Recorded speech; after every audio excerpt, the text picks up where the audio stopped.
¿Cómo están? Buenas tardes. Bienvenidos a esta propuesta que tenemos los días sábados y los días miércoles a las 7 de la tarde, que hemos denominado ciberperiodismo ya, una nueva forma de hacer periodismo. No la hemos inventado nosotros, por cierto, pero tenemos la chance, a través de estos encuentros, de ir encontrándonos con personas, con personajes, con funcionarios, con gente que tiene que ver con el desarrollo de la comunidad, en definitiva. Hemos charlado con un educador, hemos charlado con un humorista, hemos charlado con un periodista, con un profe de educación física. Bueno, siempre es lo que buscamos en esto, es una pluralidad. Y hoy hemos convocado, y acá ya lo vamos saludando y lo voy uniendo también a la conversación, más que conversación, y sumarlo al entrevistado de esta tarde, que es Juan Licel, que es concejal por el Departamento Castellano de la provincia de Santa Fe. ¿Cómo estás, Juan? Buenas tardes. Hola Gustavo, buenas tardes. Muy bien, ¿y vos?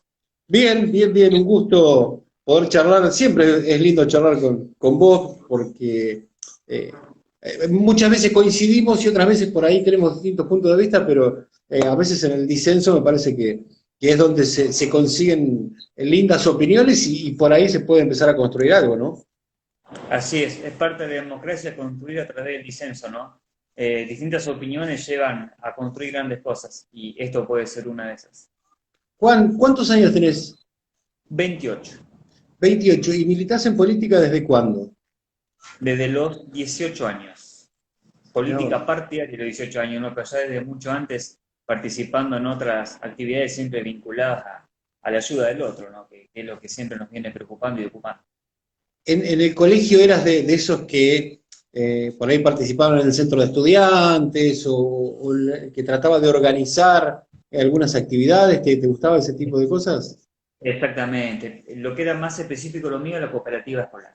Ajá. En cooperativa escolar me tocó presidirla, no teníamos en la escuela ningún tipo de actividad referida a eso, y así que le dimos impulso, creamos una cooperativa, fuimos a elecciones y había implementado, mirá, años que han pasado, ¿no? Yo tenía 16 años más o menos, a través del voto electrónico había sido.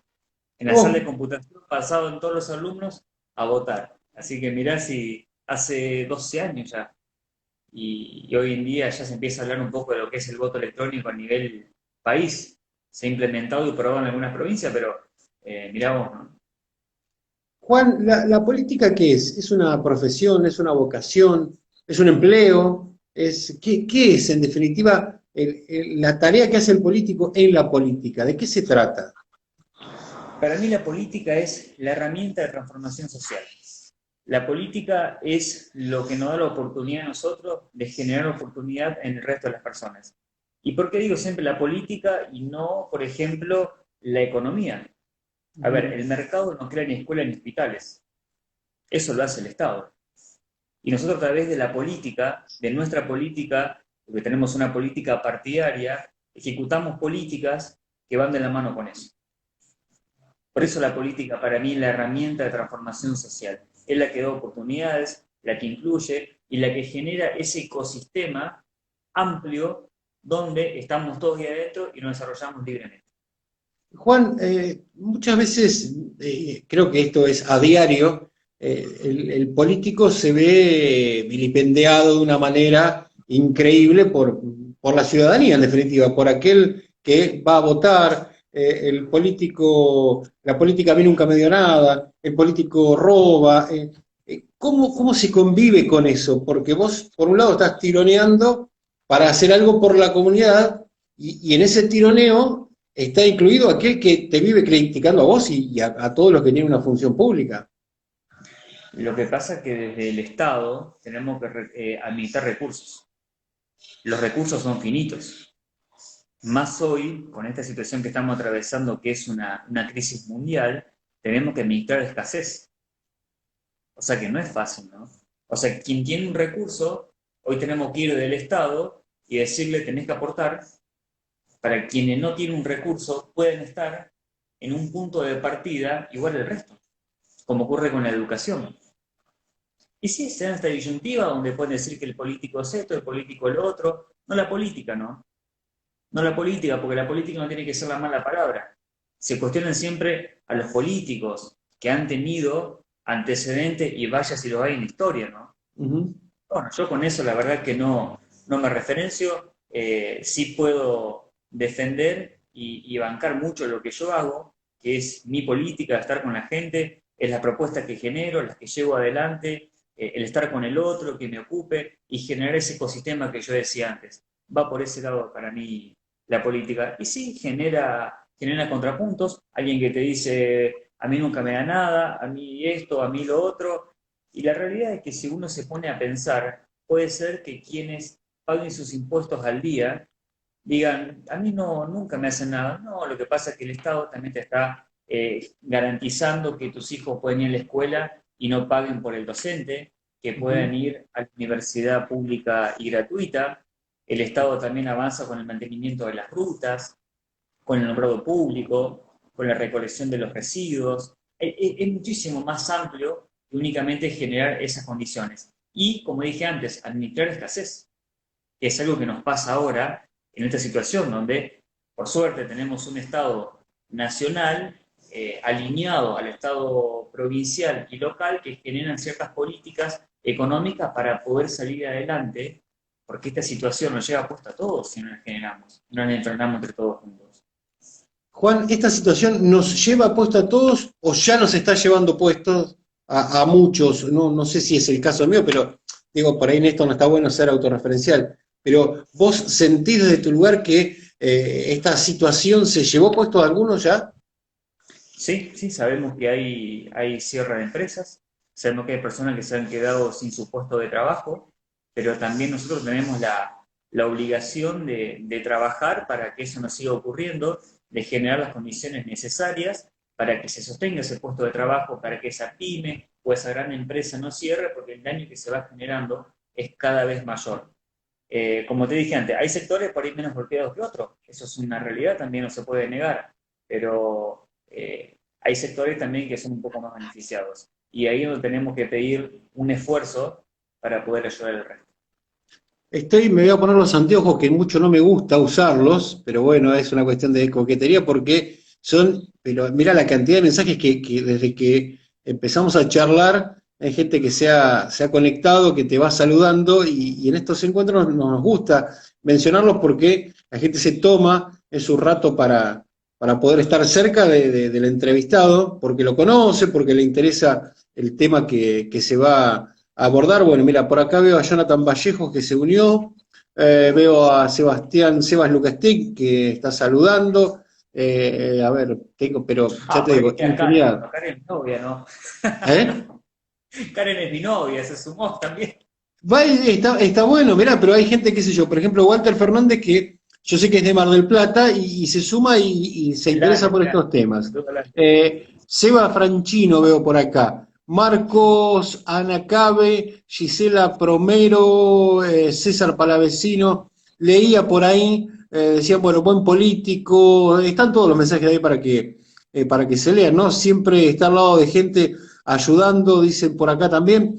Eso vos sabés que lo noté mucho en vos, porque, y no es algo habitual, por ejemplo, los concejales, en definitiva, en muchos lugares, pero lo noté mucho en vos que lo haces en Rafaela y en el departamento de Castellanos, de andar mucho en la calle y estar con la gente, de charlar, de estar en un barrio, por ahí, saber que te contactaste, alguien te contactó, no, mira, anda en el barrio 2 de abril, o no, mira, está en el SASPE, no, mañana anda por en Barrio Italia, no sé.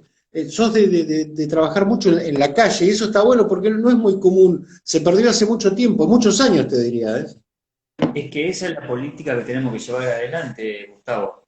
Además, a mí, por el rol que me toca cumplir, yo como concejal, como representante de la ciudadanía, tengo que escuchar de primera mano lo que está ocurriendo, ¿no? Tenemos 41 barrios en Rafaela, y qué mejor que ir y que el vecino me diga lo que está pasando, lo que está ocurriendo ahí, lo que piensa, cómo proyecta el barrio, y principalmente que me cuenten cómo era el barrio, ¿no? Para bien o para mal, pero que me cuenten eso, cómo era antes. Me gusta mucho conocer la historia de cada lugar. Y cada Y, barrio tiene su propia idiosincrasia y su propio lugar, y que me digan, mira, hace 40 años, 30 años, acá jugábamos al fútbol, estaba la canchita, no sé. Entonces después cuando doy vuelta por la ciudad y voy con alguien nuevo, en moto, o en auto, o caminando, contar que en la Plaza Sargento Cabral del barrio Pisurno había un basural, por ejemplo, de arriba, por eso está más Ajá, elevado. mira. No sé, contar un montón de anécdotas así que me han contado los vecinos, ¿no? Y poder transmitirla está muy bueno. Es algo que me apasiona mucho. Pero sobre todo también buscar soluciones a distintos problemas en conjunto con los vecinos. Eso es Eh, fundamental, porque muchas cabezas piensan más que una. Nosotros estamos ahí en el consejo, generamos las ordenanzas, está todo perfecto, pero las soluciones muchas veces vienen de los vecinos. Y eso hay que reconocerlo, porque el vecino vive la diaria, vive el día a día.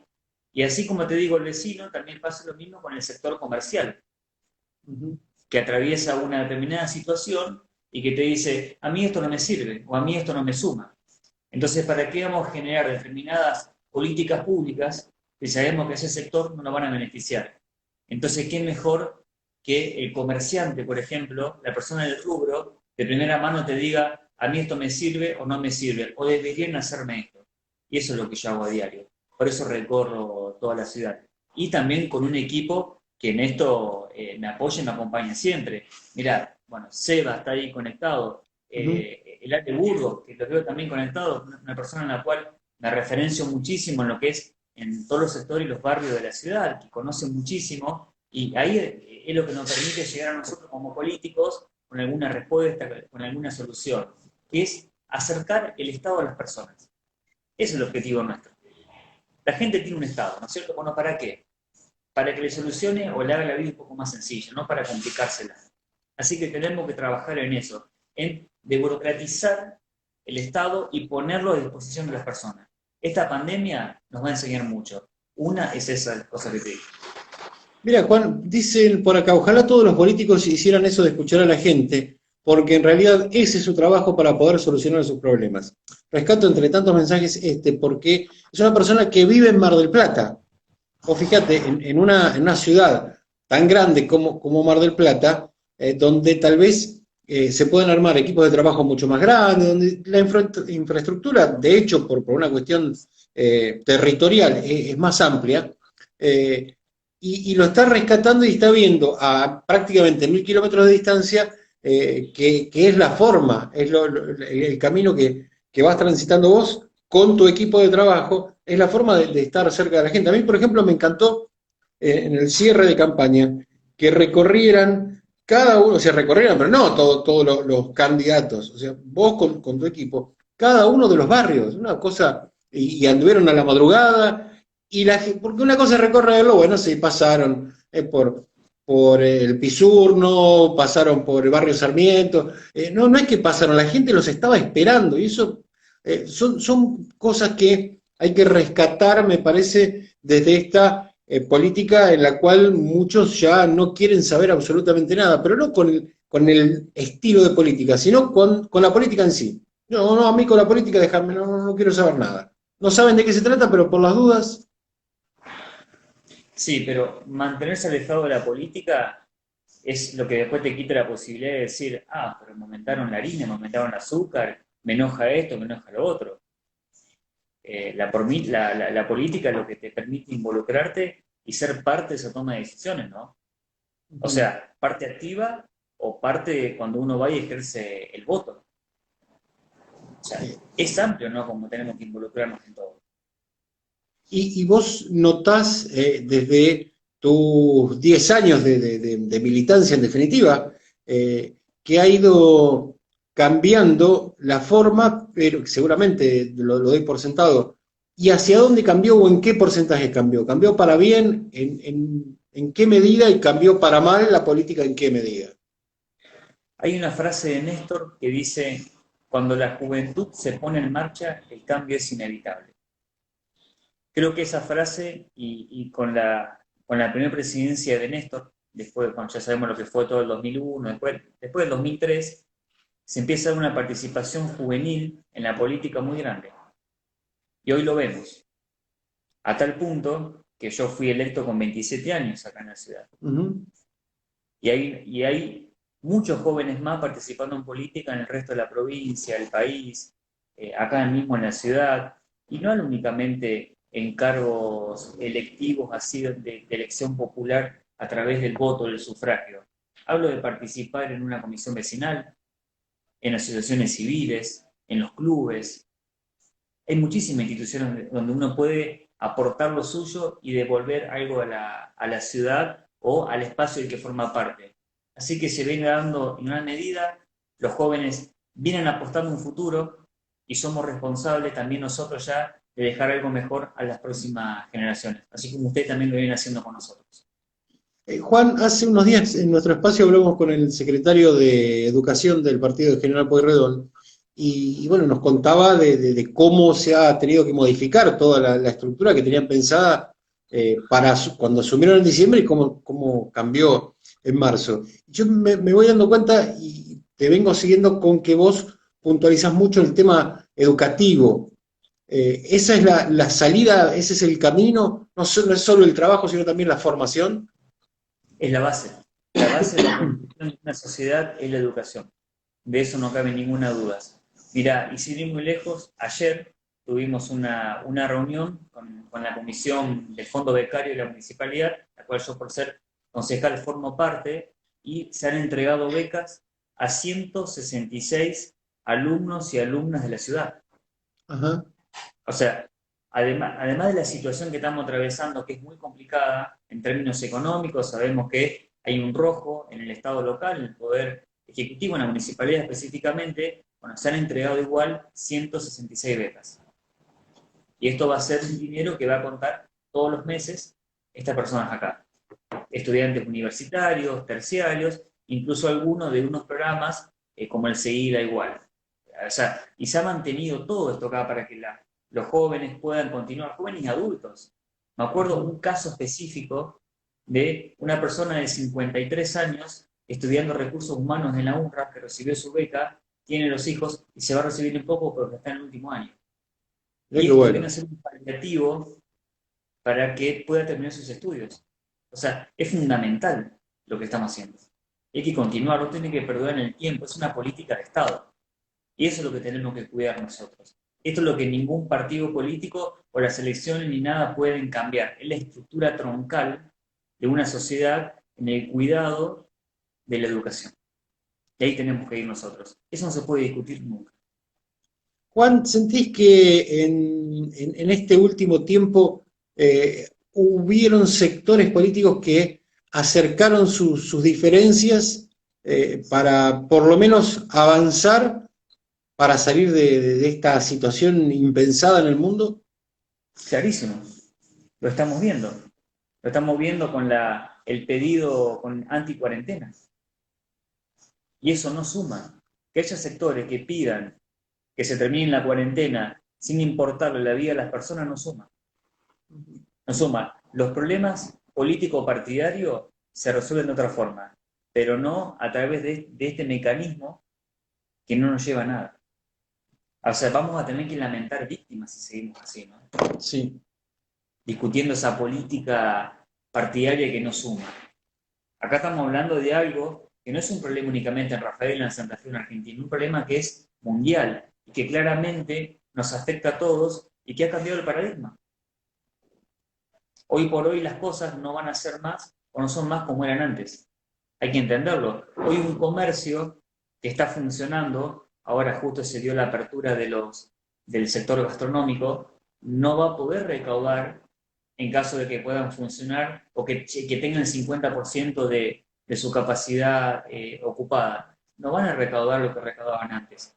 Eso está clarísimo. Pero que haya un sector que únicamente pida que se abra la cuarentena porque supuestamente el presidente se enamoró de la cuarentena, no nos lleva a nada eso. Tenemos que ser cautos. Tenemos que cuidar lo que se logró hasta ahora, que parte del esfuerzo de todos los argentinos, de los rafaelinos, de todos los santafesinos, y no podemos tirar todo eso por la borda porque haya intereses partidarios entre medio. Así no se construye. Y hay sectores que se abusan de esta situación, sobre todo desde lo económico. Y como siempre, Si tendríamos un Estado un poco más blando y no había control de precios, sería mucho más complicado acceder a algunos bienes y servicios. Eso está claro. Pero mientras haya un Estado fuerte que nos garantice el acceso a estos bienes y servicios y controle los precios principalmente, la cosa más o menos se va a ir controlando. Es complicado que únicamente con el poder de policía del Estado se pueda llegar a todos los sectores o a todos los rubros y cuidar ese aumento de precio, porque uno puede ir a un supermercado y decir, mira, tenés esto más caro. El supermercadista te va a decir, sí, pero mira, mi proveedor me lo vendió a esto. Entonces, es complejo, ¿no?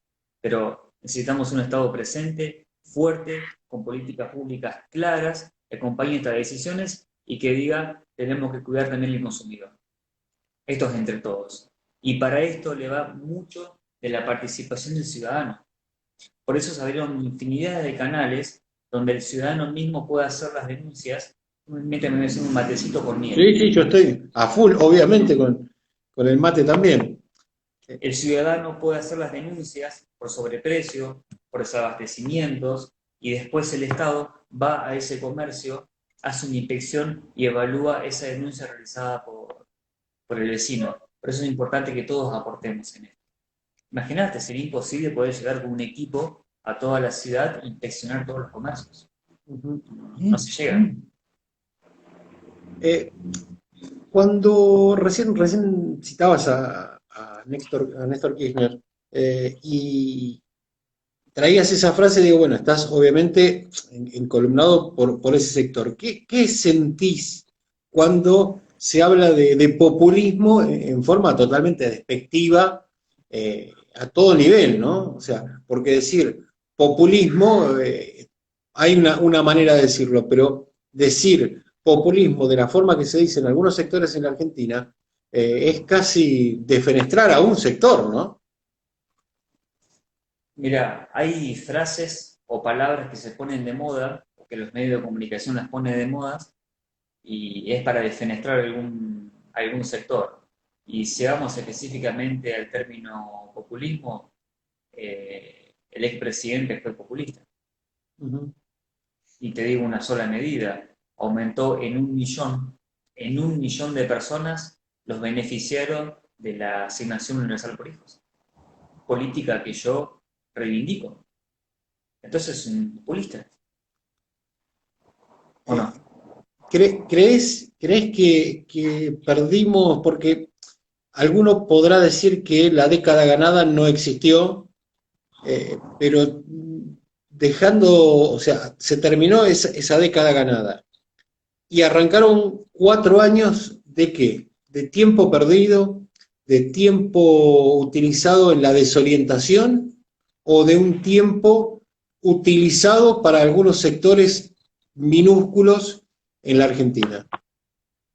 Mira, mi análisis político no es por década o por 4 años, digamos, es más amplio, ¿no?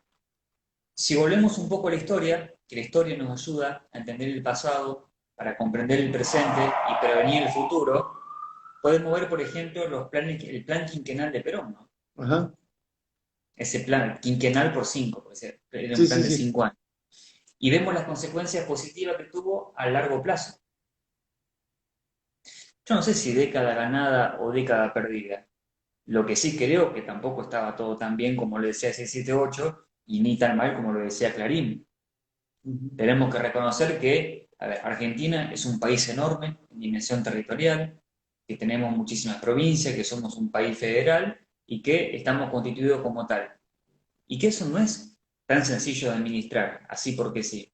Mientras acá todavía discutimos en algunas cuestiones, colonia sí, colonia no, reivindicamos esto, reivindicamos lo otro, otros países tenían ya la constitución propia o la independencia 200 años atrás. O sea que estamos ante unos procesos, digamos, un poco más atrasados que el resto del mundo en muchas cuestiones. Y tenemos que aceptar esto. Y eso nos contextualiza a dónde estamos, sin ir muy lejos. Por ejemplo, la ley de la enseñanza obligatoria de la secundaria. ¿Cuántos años tiene? O sea, no es una ley que ni siquiera llega a los 20 años. Y nosotros ya decimos, ¿cómo puede ser que haya jóvenes que no tengan el secundario completo. ¿Nos imaginamos eso? Sí. Bueno, el resto de los países lo tienen hace 70 años. Y nosotros, como te dije antes, estamos hablando de una ley que tiene 16 o 17 años.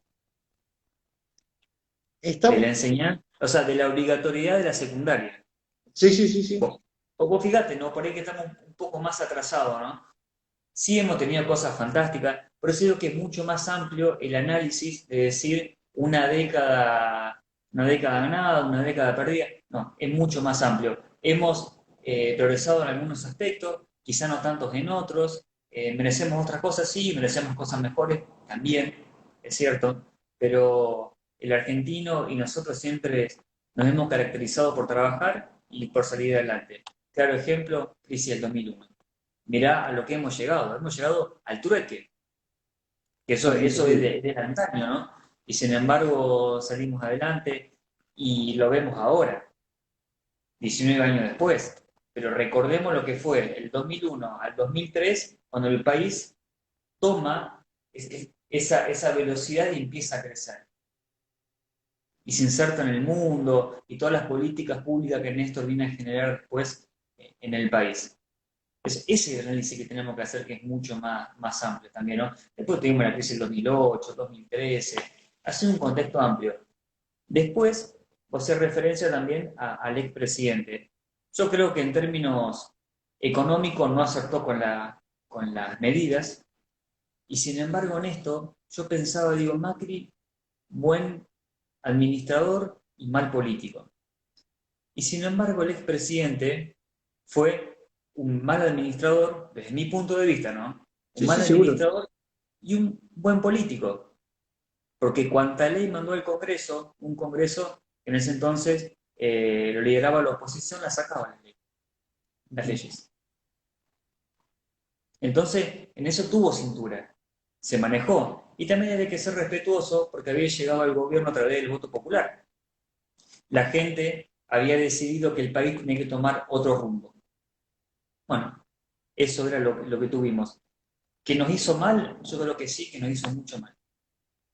Mucho mal. En términos económicos, voy a usar un término de peyorativo, ¿no? La derecha gobierna para ciertos intereses. Y vemos las consecuencias. El claro ejemplo me parece también, si no queremos verlo a la vuelta de la esquina, el claro ejemplo es Brasil, ¿no? Claro, claro, con Bolsonaro lo que ha pasado. Ujú. Y un fenómeno también raro que ocurre es en Estados Unidos. Vos fíjate lo que pasa con Trump allá. Bueno, tuvieron justo elecciones el otro día, ¿no? Donde no era para elegir presidente, pero sino para elegir los candidatos de cada una de las líneas, los republicanos y los demócratas.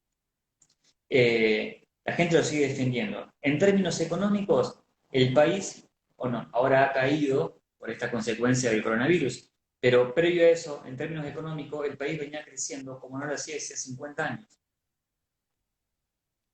Y la verdad que uno escucha hablar a Trump y querés cambiar de canal. Sí, Al sí, a menos ver. yo. Al No, no, menos yo seguro. no me representan sus políticas.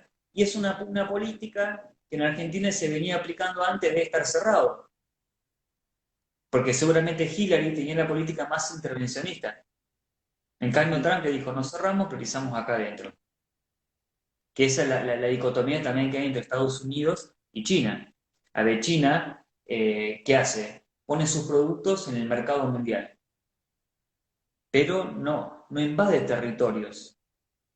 No tiene esa colonización que sí tiene Estados Unidos. Estados Unidos es más del territorio. Siempre está en conflictos bélicos. Sí, sí, Y seguro. esos conflictos bélicos lleva también a que tengan la venta libre de armas y todo lo que sabemos que se genera a raíz de eso. Bueno, nos fuimos un poco de tema. Volvemos a nuestro país No, y no, no, pero digamos, está bueno porque yo creo que hoy es parte de el estar tanto tiempo la gente en casa, los que por alguna razón tenemos que estar en casa, se abren los debates familiares y obviamente estos temas se tocan y creo que porque no hay que tener mucho conocimiento, sino tener un poco de sensibilidad y sentido común y uno de los temas creo que puede se me ocurre pueden llegar a estar en cada una de las mesas o en muchas de las mesas hoy, es que la guerra comercial entre Estados Unidos y China la está pagando el mundo, más allá de la buena apreciación que haces vos, de que se dirigen a públicos distintos. Sí, esa guerra hizo que se devalúe el precio acá, el peso en un 50%. Ujú. Esas consecuencias debemos pagar nosotros. Encima que es un país como el nuestro, que todavía nos falta mucho desarrollo para poder manufacturar todos los productos, toda la materia prima que producimos y darle un valor agregado y venderlo al mundo, hay una consecuencia tremenda por eso. Ujú. O sea, la importancia acá cuál es, porque hay una dicotomía siempre entre campo o industria. Ese es el problema. Sí. Tiene que ser campo e industria. Tienen que trabajar en conjunto. Uno produce la materia prima y el resto tiene que manufacturarla y no solamente vender afuera la soja. Tenemos que vender el aceite, la milanesa y todos los derivados de ellos. Porque cuando empezamos a producir todos estos derivados que estamos generando, que se crea una empresa nueva, y si se crea una empresa nueva se crean puestos de trabajo, y si hablamos de puestos de trabajo, estamos hablando también de una carga impositiva donde el Estado recauda y te devuelve ese dinero que te recaudó en bienes y servicios. O sea que mejora la calidad de vida. Y si no, únicamente cuando vendemos materia prima, las ganancias terminan en pocas familias, en pocas personas. Por eso siempre en la discusión con algunos sectores muy poderosos del país que se quedan con muchas riquezas de lo que se produce. Juan, te traslado acá una pregunta que hace uno de los televidentes, de los oyentes. Dice Walter Fernández, los precios subieron más del doble durante la cuarentena. ¿Por qué? Sí, sí, sí, es cierto. No todos, hay precios que se han cuidado, pero hay precios que han subido mucho. Y se dio por una multiplicidad de causas. Uno, por el simple hecho de que venimos teniendo inflación. Y la inflación también se viene dando por una cuestión de la emisión monetaria, ¿no? Ajá. Cuando más se emite, el peso vale menos y eso genera inflación. Entonces, ahí ya tenés un factor. Después tenés el factor especulación, donde un grupo de WhatsApp de empresas que definen el precio del producto de la yerba, por ejemplo, que lo venden al precio que quieren. Ajá, sí. Y ahí donde yo hablaba antes, decía la importancia de la presencia del Estado, un Estado fuerte y presente que diga, no podés subir eso sí porque sí. Bueno, y eso es lo que se fue dando. Lo que pasa es que la pandemia llegó y fue arrasadora también, ¿no? Sí, sí, era Vino, algo no vino, previsto, obviamente, ¿no? claro, la ley de alquileres, por ejemplo, ahora no se votó. Y la consecuencia, ¿quién la va a pagar? Y el inquilino, los que alquilamos, pagamos eso. Claro. Y los medios las van a contar como quieran, ¿no? Pero las consecuencias las pagamos nosotros. Terminamos pagando todo el costo de las expensas, terminamos pagando todo el costo del contrato, el aumento atado a ese 30-40% que, ¿quién lo pone? ¿Quién ata la inflación del contrato, que va a ser por 2 años? Bueno, se estipula que sea por 3. ¿A qué se debe esa inflación? Sí, sí, no, no hay Eso, hay eso una si no, serie de si no sin razones que hacen que lleguemos a este punto, ¿no? claro, y esto hace, a ver, yo no es que no entiendo a la persona que invirtió y tiene propiedades para vivir de los alquileres. Está perfecto, ¿no? Ujú. Está perfecto que así sea. No está mal. Una persona decidió hacer eso y invirtió y le está yendo perfecto. Bien, lo que digo nomás que tenemos que regular eso.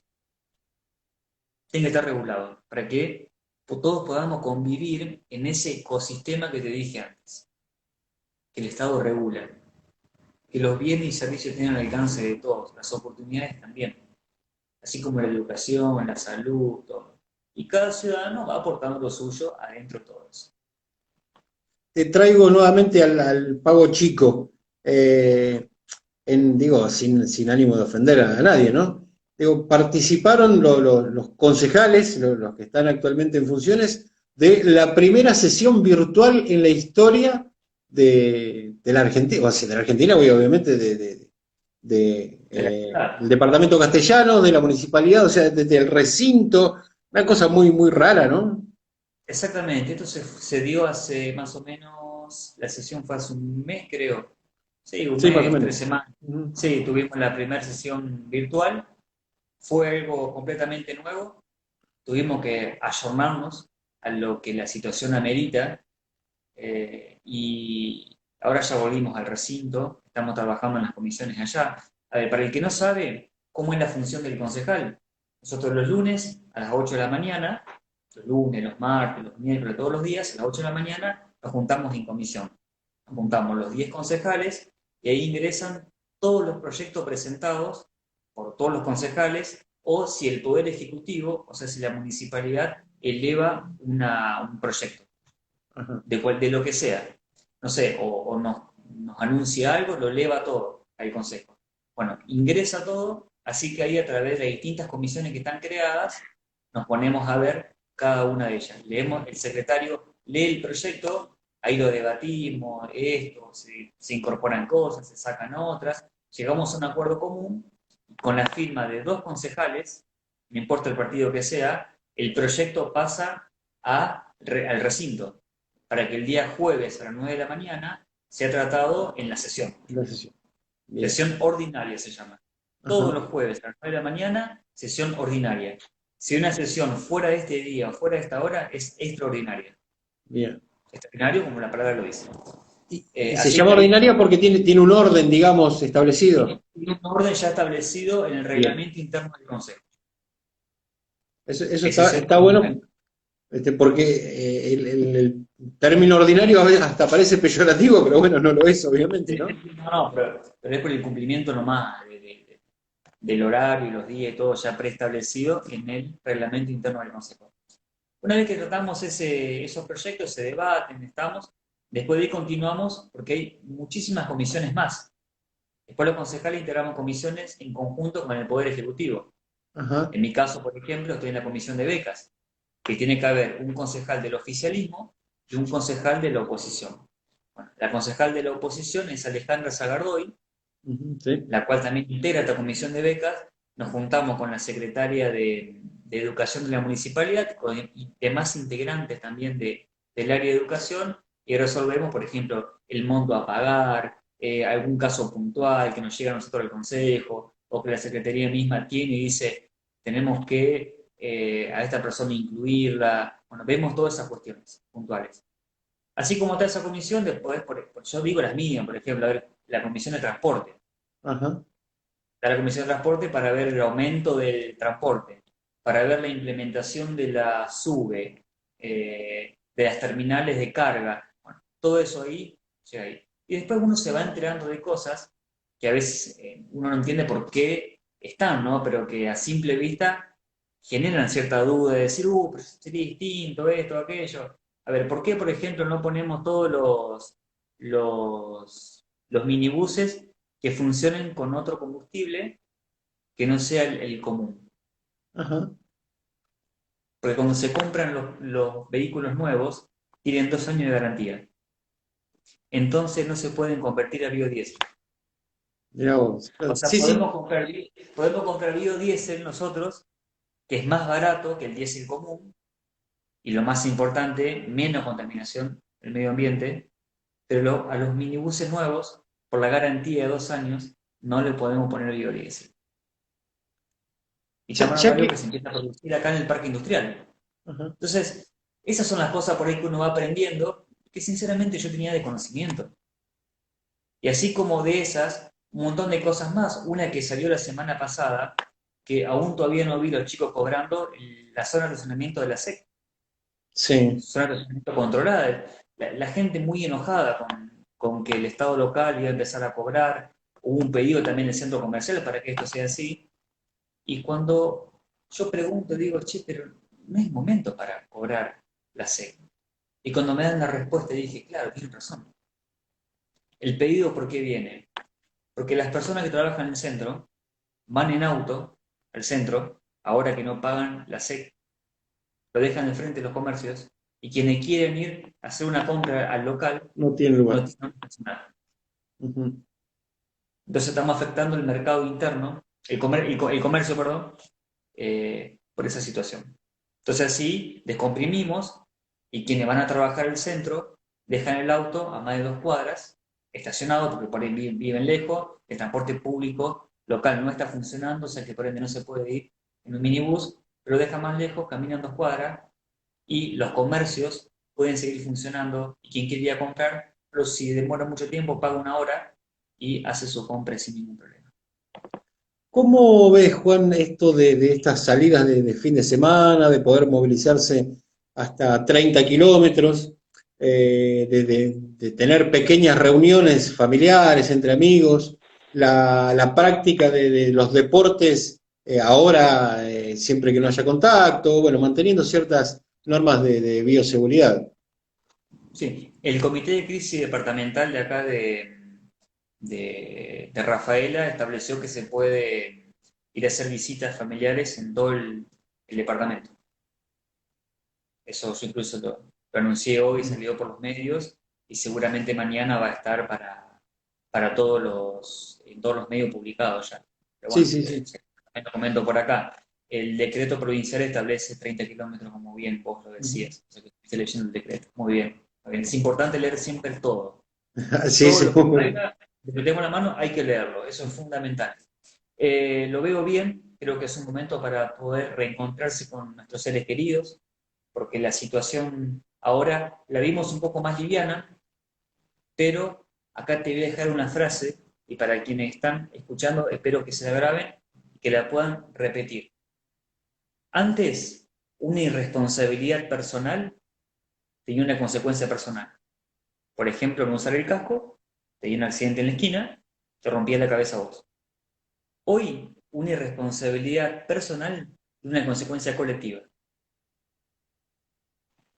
Vos venís de más una que una zona frase, una gran verdad. Vos venís de una zona donde hay circulación libre del virus, circulación viral, venís de allá, contagiado, no dijiste nada, decís nada, ¿para qué voy a hacer cuarentena? Recorriste 5 comercios de la ciudad, contagiaste a personas y tenemos que volver a fase 1. O sea, tenemos que cerrar todos los comercios de la ciudad y blindar la ciudad, como está pasando en Villocampo. Bueno, a mí O sea, particularmente, perdóname Juan, a es mí tremendo. particularmente me pasó que volví a la ciudad hace 23, 20, 22, 23 días. Cuando ingresé me dijeron, usted se tiene que quedar en su casa, no se mueve ahí, no se puede mover, ¿eh? Entonces, y acá te puedo asegurar, decir, bueno, por ahí voy a sacar la basura a la vereda, no, no, ni eso, o sea, respeté, pero no porque soy yo, digo que si todos hacemos este pequeño aporte, y además por un estado de salud tampoco puedo tener contacto con otras personas. Entonces yo mi aporte lo hago, o sea, lo hago para mí, porque sé que estoy muy vulnerable físicamente, pero también entiendo que no puedo exponer a otras personas tampoco. Y eso es lo que me parece que todavía está faltando. Esa toma de conciencia definitiva, es decir, vamos a ser macanas, vamos a frenarnos porque vamos a ser macanas. No tenemos que abandonar el cuidado y la concientización, porque el Estado indudablemente no va a llegar a controlar todo. No alcanza la cantidad de policía, no alcanza la cantidad de guarda, de nada para estar en cada esquina, en cada lugar, viendo lo que algún irresponsable hace mal. Es la conciencia de cada uno la que va a hacer que podamos salir de esto y que no tengamos que volver a fase 1. Es muy importante el aporte que tenemos que hacer. Es importante que si salimos de la ciudad, lo hagamos, que descarguemos la aplicación. Fíjense que en la página web de la Municipalidad de Rafaela se lanzó una aplicación local para tener un control propio nosotros de saber a dónde va cada uno. Y Está si, por bueno. ejemplo, tenemos un brote en Susana y quienes fueron a Susana, enseguida ir y decirle, vos tenés que hacer cuarentena. Entonces vamos a tener ese dato. Es importante completarlo en esa aplicación cuando vamos a una localidad, ¿no? Santa Fe, COVID Santa Fe, otra aplicación del gobierno provincial también aporta los mismos datos. Hay que hacerlo. No hay que mentir en esa información. Digamos, si hacemos las cosas bien, no te van a llevar, no te van a llevar preso, no, no nada. Evitemos, por el bien de todos, hacer las cosas mal. Decías Eso que es lo hay que tenemos. que, Tener conciencia. decías que hay que leer todo. Ahí nos estaba saludando Lorenzo hace un momento desde España, desde Valencia. Y como hay que leer todo también, Dicen por acá, cuando se levante la cuarentena te espero comer canelones y cheesecake.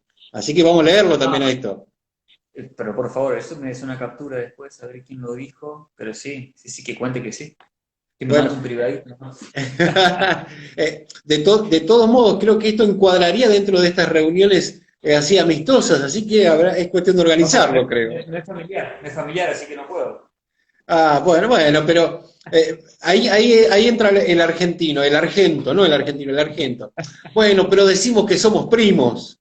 Viste que siempre está esa cosa. No, no, encima yo me cuido el doble, porque mirá si yo llego a ser un asintomático y por ser asintomático y estoy todo el día en la calle, a las Sí, es que vueltas, andás mucho en la viene, calle, ese es el dato que tengo yo, cuidándote, pero andás mucho en la calle. claro, pero puede ser un desastre. Por eso siempre la Sí. precaución es cuando voy con un vecino, lejos, nomás el codito, la gestión, mucho también te dejo la tarjetita, el teléfono, te lo paso, hablamos por ahí, por WhatsApp, mucho por las redes, también muchas consultas evacuadas por ahí. eh, por eso, con mucha precaución, porque no solo eso, también tenemos la entrega de mercadería en la rural, en Santos Vega, en el Hongo. Bueno, yo estoy siempre en la rural, voy, no siempre, pero voy ahí, antes iba mucho más seguido. Y ahí también iba mucha gente. Y si llegamos a tener un asintomático con el que estamos en contacto, o yo soy un asintomático, va a ser un desastre. Entonces también hay que tener responsabilidad de la política, ¿no? Hay que dar ese ejemplo. Juan, ¿charlas con el intendente habitualmente? Sí, sí, sí, obviamente venimos charlando, bueno, de todo lo que pasa en la ciudad y ya pensando también lo que se viene después de la cuarentena, ¿no? A ver, ¿qué va a pasar después del virus? Hay que empezar a pensar políticas públicas que nos pongan siempre, bueno, Rafaela es una ciudad que desde el momento cero ha sido muy peligrosa porque Rafaela está bien insertada en el mundo. Acá tenemos empresas exportadoras. Ujú. Eso hizo que cuando se destape cuando se destapó el tema del coronavirus, muchas personas acá estaban en el exterior o venían del exterior. Sí. Tuvimos 21 casos. En un momento estamos muy, pero muy por encima de la media nacional. Y esto se debía a esa globalización que tiene Rafael. Bueno, así como Rafaela en eso venía muy bien, es vanguardia, tenemos que empezar a pensar políticas públicas que nos van a sacar de la crisis que estamos atravesando, ¿no? Crisis a las cuales muchas empresas ya venían, pero vamos a tener que articular mucho desde ahí. Y no alcanza únicamente con políticas locales. Sabemos que en esto es fundamental la presencia del Estado provincial y nacional. Nosotros no tenemos a nivel local la capacidad de dar un crédito de 2,5 millones de pesos, de 100.000 pesos, 300.000. No tenemos esa capacidad. Que a lo sumo se podría dar a una sola persona, Ujú. pero sí lo tienen los otros estamentos del Estado. Y ahí es donde tenemos que articular y trabajar para que esos recursos lleguen, las empresas puedan seguir en pie, puedan producir, puedan vender y mantener sus fuentes de trabajo. Y pensar también en la obra pública, que ya está muy planificada con respecto a lo que es la provincia y nación, para que se empiece a ejecutar en la ciudad y eso también genera empleo. Pero hoy el desempleo también es alto. A esto se suma un agravante, ¿no? 2 de cada 3 personas desempleadas son mujeres. No Mirá es un vos. dato menor. No es un dato menor. Ujú. ¿Y qué pasa también con las personas mayores de 45 años si están desempleadas? Se complica aún más para que consigan un empleo. Bueno, la política también tiene que empezar a pensar qué pasa con ese sector si está desempleado. La respuesta no es inmediata, no es sencilla, es articular, es pensar. La tecnología nos desplaza en muchas cosas.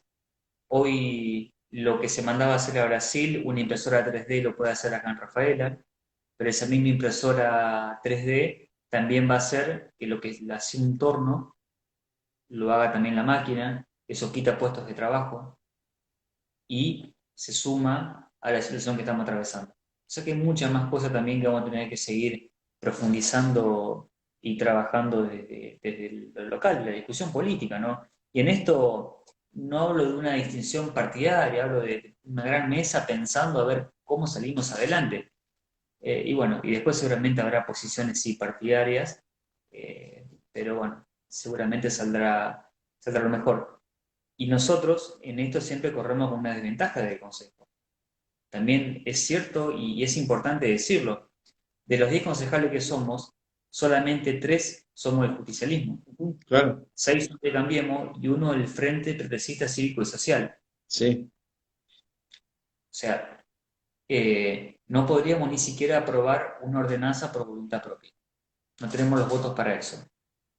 Pero sí tenemos una herramienta fundamental, que es el diálogo. En el Consejo se da eso. Y eso lo rescato mucho. Es muy importante. Y también si se deja de lado ese egoísmo partidario del cual estamos hablando desde hace un rato, si se deja de lado, me parece que se puede hacer crecer aún más todo lo que sea Rafaela y toda la zona de influencia que tiene esta ciudad, porque no en vano se la ha bautizado hace mucho tiempo como la perla del oeste, ¿no? Claro, hay que empezar a pensar en el área metropolitana. En el área metropolitana, Rafael es un eje fundamental. Y lo hemos visto mucho en la pandemia porque yo, por ejemplo, lo pude medir y palpar un poquito más. Antes no estaba con ese contacto, ese termómetro. Porque ahora, por ejemplo, en el área metropolitana vos podés viajar de las 4 localidades lindantes a la ciudad, de Villa Italia, de Lehmann, Roca y Susana, con el DNI. Entonces, hacer un trámite con el DNI, si no estás trabajando, no tenés un permiso nacional que te otorgue esa habilitación. Ujú. La cantidad de consultas que tuve es tremenda. O sea que muchísimas personas vienen acá a la ciudad. O sea que el crecimiento del área metropolitana es fundamental. Y poder unir estas localidades a Rafaela es clave. Pensar que, a ver, el Boulevard Lema te lleva a Lema. Ajá. El Boulevard Irigoyen, ex Boulevard Susana, te lleva a Susana. Boulevard Roca te lleva a Roca. O sea, si logramos tener eso bien aceitado, Y mirá, la avenida Santa Fe a Santa Fe. la Avenida Santa Fe te lleva a Santa Fe, Eso, claramente. eso lo aprendí con vos, ¿ves? Mirá el polo económico que podríamos estar haciendo crecer, no solo para Rafael, sino también para estas localidades, ¿no? Es muy importante. Y algo no menor, descongestionar a 34. Sabemos que la autovía avanza, tomó ahora otro ritmo la obra que estaba parada hacía 2 años, Sí. un avance en la política del gobernador Omar Perotti con Alberto Fernández, una decisión política de continuar eso, pero sería muy importante que las personas que van a Susana y a Lema lo puedan hacer por un camino alternativo. Entonces congestionamos la ruta y también empezamos a evitar un poco de accidentes, ¿no? Sí, hoy el camino alternativo está, pero está en un estado deplorable, ¿no? Hoy el camino alternativo es un camino de tierra, arenado o ripiado. Ujú. Un día de lluvia se complica. No, es imposible transitar. Claro, y algún día yo sueño y este video va a quedar y quizás acá algunos años lo vemos, ¿no? Con esos lugares asfaltados. Qué lindo, Y va a ser qué muy lindo. importante. Y vamos a decir metrópoli, y cuando hablemos de metrópoli, bueno, vos conocés muy bien Buenos Aires, ¿no? Así que es a lo que voy. Decir, ir de acá a Lehmann y en el camino vas a ver que hay un montón de casitas y de todo y va a ser un trámite nomás ir. Ujú. Bueno, y va a estar todo iluminado, eso es lo que tenemos que pensar. Y con algo, no menor. En Santa Fe tenemos 365 localidades, pero tenemos 500 basurales a cielo abierto. Sí, es terrible. Empecemos a pensar en los pueblos, entonces, tener complejos ambientales como el que tenemos en Rafaela, que es un ejemplo nacional, donde se le haga un tratamiento a la basura y no esté siendo quemada y contaminando el medio ambiente y no tenga un destino como el que tiene que ser. Eso es también parte de la conciencia del ciudadano a través de una política pública de la separación del residuo. Eso es fundamental. Y el tratamiento de los que más contaminan, como las pilas, las computadoras, las plaquetas, que tienen que tener un tratamiento especial, es también muy importante. Cuando tengamos también cloacas, cuando tengamos gas, a ese desarrollo es el que tenemos que ir, ahí es el que tenemos que pensar. Y para todo eso le van puestos de trabajo. Por eso te hablaba antes de la importancia de la obra pública. Hay dos servicios de todo lo que has mencionado, hay dos servicios fundamentales, que es el servicio de cloacas y el de gas natural. Y el de Creo que es agua. el gran desafío que tiene Rafaela y la región en el corto plazo, me parece, ¿no? Es un desafío grande, a mente de la ampliación y hacer una autovía acorde a las circunstancias de la 34, pero digo, esos dos servicios son básicos, fundamentales. El 48,2% de Rafaela no tiene gas natural. Mirá. Mira el dato que te aporta. Sí, sí, sí, Y es... la importancia del gas natural, no solo para Rafaela, sino también para toda la región. Bueno, la obra del gasoducto del GENEA, el noroeste argentino, que es el anillo que se engancha con Bolivia, para tener un gas más barato, más económico, que se produce todo allá, mucho más económico que lo que podemos llegar a aportar nosotros, inyectar a la red, llega también, vendría a distintas localidades del departamento. Entonces, ustedes imagínense lo que sería tener gas natural, por ejemplo, bueno, Lema ya lo pudo enganchar, pero en Ataliva. por ejemplo, claro. Entonces, una industria podría radicarse en Ataliva, producir puestos de trabajo y, a su vez, manufacturar alguna materia prima a un menor costo, porque el gas es más barato. ¿Lo ves Tenemos muy una... lejos? ¿Cómo? ¿Lo ves muy lejos en el tiempo, Juan, a esto? No, porque la obra del gasoducto ha avanzado muchísimo. De hecho, Lema ya está conectado. Entró por Bellitalia la obra, Sí. está conectado. No lo veo muy lejos para nada. Y veo que está la decisión política, y lo ha dicho el gobernador Martelotto. A eso apuntaba, digo, porque si está la decisión política y están los elementos para hacerlo, digo, no está muy lejos en el tiempo, ¿no? Claro, no está. No son obras que se van a hacer un día para el otro. Eso Seguro. está clarísimo. Pero está la decisión de que la obra continúe. Y eso es Me, pre- fundamental. Me preguntan por acá, como estás en la Comisión de Transporte, a ver si funcionan los minibuses, si están circulando. No. Los minibuses no Todavía están no. circulando. El principal tráfico de los minibuses, ¿cuál es? Los estudiantes. Claro. Entonces, ponerlos en circulación no tendría mucho sentido porque tiene un costo muy grande. Ujú. La otra cuestión, ¿cuál es? Los estudiantes y las personas adultas y adultas mayor son quienes utilizan mucho el transporte público.